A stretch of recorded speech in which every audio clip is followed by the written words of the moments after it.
Okey, selamat kembali datang ke Dunia Yuk. Yuk. Okey, yuk. Kita sembah santai lagi tentang perkara-perkara yang boleh kita sembah. Okey. Jadi, nampak macam Yuk ada satu soalan ke? Ada soalan Yuk nak tanya apa tu, Yuk? berkaitan dengan kompeten juga, orang kompeten buat Orang pendawai tu. komputer, ya. Yang kategori 1, 2, 3, 4, 5 tu macam mana tu? Nak suruh Yuk terangkan ke apa? Yuk teranglah, Yuk. Saya tanya Yuk boleh jawab. Yuk kena jawab soalan saya lagi ni. Jadi, kita punya Dunia Yuk ni, pantang ditanya kalau tak bagi jawapan. Pantang saya kalau tanya Yuk tak boleh jawab. Yuk mesti boleh jawab. Boleh Yuk jawab? InsyaAllah Yuk, boleh Yuk. Ya, jadi kita mesti pegang kita punya slogan tadi Yuk. Ditanya mesti dijawab. Ditanya mesti dijawab, betul. Okey, jadi saya jawab Yuk. Komputer pendawai ni secara ringkas Yuk, dia mempunyai 6 kategori Yuk. Kategori pertama bermulanya PW1, PW2, PW3, PW4 dan PW5 serta PW6 Yuk. Kategori itu Yuk, dia ada skop masing-masing yang telah dikeluarkan oleh Suruhanjaya Tenaga. Kenapa komputer ni perlu dipatuh skop kerja dia dan juga kategori dia Yuk. Jadi selain daripada soalan dia kata kenapa orang luar tak boleh nak buat kerja-kerja komputer. Sebab garis panduan ni dikeluarkan oleh Suruhanjaya Tenaga Yuk. Kata ST orang kata tersebut. Itulah badan yang mengeluarkan lesen komputer. Dulu JBE ya? Jabatan Bekalan Elektrik. Sekarang ni Suruhanjaya Tenaga. Jadi Yuk, kategori tadi adalah 1, 2, 3 dan 4, 5, 6. PW1 Yuk, dia kerja-kerja menarik kabel wiring satu fasa atau single phase. Orang kata sebut je single phase tu mesti nilai voltage dia kategori 240 volt. 240 volt. Jadi PW1. PW2 Yuk, orang yang PW1 punya kerja tadi menarik kabel, PW2 yang meluluskan wiring tu. Kategori PW ni meluluskan wiring PW1. PW1 ni dia tarik wiring tapi dia tak boleh luluskan wiring dia. Sebab PW2 ni Yuk, dia telah melakukan kerja membuat pengujian ke atas wiring tu. Dia akan buat testing, lepas tu dia yang mengisi borang, ujian. Maksud dekat CJ PW2 ada tulis pengujian kerosakan apa? Pengujian dia tak tulis macam tu. Dia tulis PW2 saja. Mendawai satu fasa dan mengendoskan wiring satu fasa. Tu ayat dalam CJ license tu lah. Udah pula faham PW3 kerja-kerja pendawai 3 fasa atau 3 phase. 3 phase, 3 fasa. Maksudnya bekalan daripada 240 hingga 415 Yuk, dia boleh tarik. Kerja-kerja mendawai. Biasa projek mendawai ni adalah projek kategori yang besar ya, industri. Biasa komersial lah. Yang tadi biasa dekat domestik ni Yuk, rumah-rumah yang kat kampung kat apa, biasa single phase saja. Pendawai single phase. Jadi PW3 ni dia mendawai 3 phase. Biasanya kalau pendawai ni dia membuat pendawai itu dalam lita mati. Bagaimana pula kalau dah siap bangunan tapi dia buat juga pendawaian tu? Tu macam mana tu? Penambahan ke apa ke Yuk? Maksudnya penambahan. Yuk tanya tadi dia buat pendawaian lita mati. Okey. Lepas tu dah siap? Dah endorse, dah siap? Dah sign semua borang apa semua. Lepas tu nak tarik lagi wiring lepas tu dia buat lagi pendawaian tu. Adakah macam mana tu? Buat lita mati juga ke ataupun macam mana tu?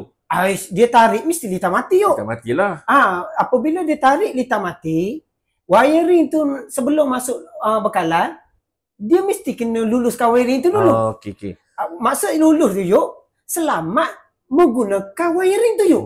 Bukan selamat selepas api tu hidup. Bekalan tu dah on. Maksudnya dia kena confirm sebelum api masuk pun dah confirm selamat dah. Dulu punya pendawaian pun dah di-endorse. Keselamatan dia diuji. Maksud kalau pendawaian baru dia dah tambah rumah pun kena uji juga. Faham. Cuma soalan tu dia banyak kategori. Adakah orang nak buat kerja-kerja di contoh bahagian papak agihan? Jadi mesti kena matikan dulu Yuk. Kalau bahagian macam tu. Kalau macam tak nak ambil kat papak lagi jauh sangat, kita ambil poin yang terakhir tu, kita looping je, tak boleh. Poin terakhir tu poin apa yuk? Kena tanya, kena jelas. Okey, litar lampu terakhir tu, kita jadikan litar lampu yang bangunan tambahan tu. Okey. Litar plug yang terakhir tu kita beranakkan jadi litar plug yang bangunan tambahan tu. Boleh. Boleh. Yang penting orang yang tarik wiring yuk, dia mesti kelayakan. Dia telah diajar berapa maksimum jumlah watt dia. Saiz kabelnya saiz berapa yuk. Lepas tu breakernya saiz berapa. Yang salahnya ditukar breaker. Tinggikan saiz breaker tu. Tinggikan saiz kabel. Asal pakai 1.5, pergi tukar 1 mm. Memang salah lah yuk. Sebab tu kategori pendawai tadi orang yang mempunyai ilmu. Betul, ada kompeten lah. Ya, soalan yuk tu kalau jawab, saya tidak boleh petikai kategori tu yuk. Sebab yang meletakkan kategori tu adalah Suruhanjaya Tenaga, bukan saya. Sebab apa dia titik berat sangat kata orang yang ni je layak? Sebab ini satu lagi soalan. Ya, macam mana yuk? Rumah tu dulu telah dibuat wiring oleh kontraktor yang bertauliah semua.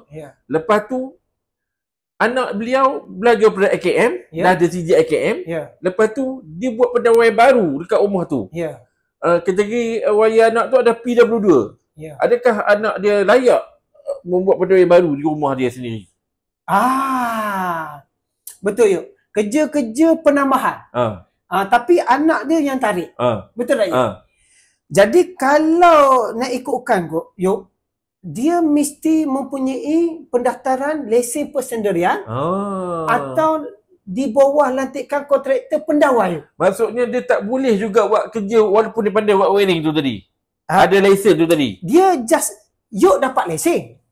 Tapi yuk bawah kategori company berdaftar ke, dia ada kategori bawah atas dan peraturan elektrik.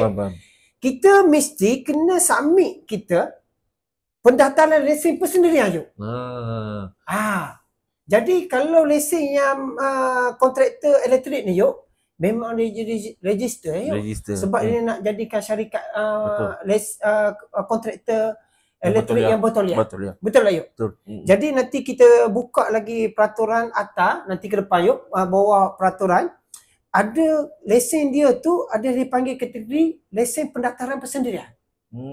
Satu lagi permohonan untuk menjadi seorang kontraktor elektrik atau membuka syarikat yang bertauliah sebagai kontraktor elektrik. Jadi kalau you nak buat kerja-kerja tarik wiring, syarikat yang kena daftar dengan estate, kelayakan dia ada yuk. Kena ada berapa chargeman, kena ada berapa orang wireman, level-level kategori dia. Macam tu saja yuk. Itu saja ya. Itu saja yuk. Okey, itulah yuk. Nanti kita sembang lagi yuk. Apa yang kita ada muskil bahagian elektrik yuk, kita sembang lagi. Yuk dia jawab. Saya tanya dia jawab. Patah yuk. Saya tengok macam macam ada buku dia boleh baca. Patah kalau ditanya soalan tidak boleh dijawab. Mesti kita kena jawab. Inilah dunia. Dunia yuk.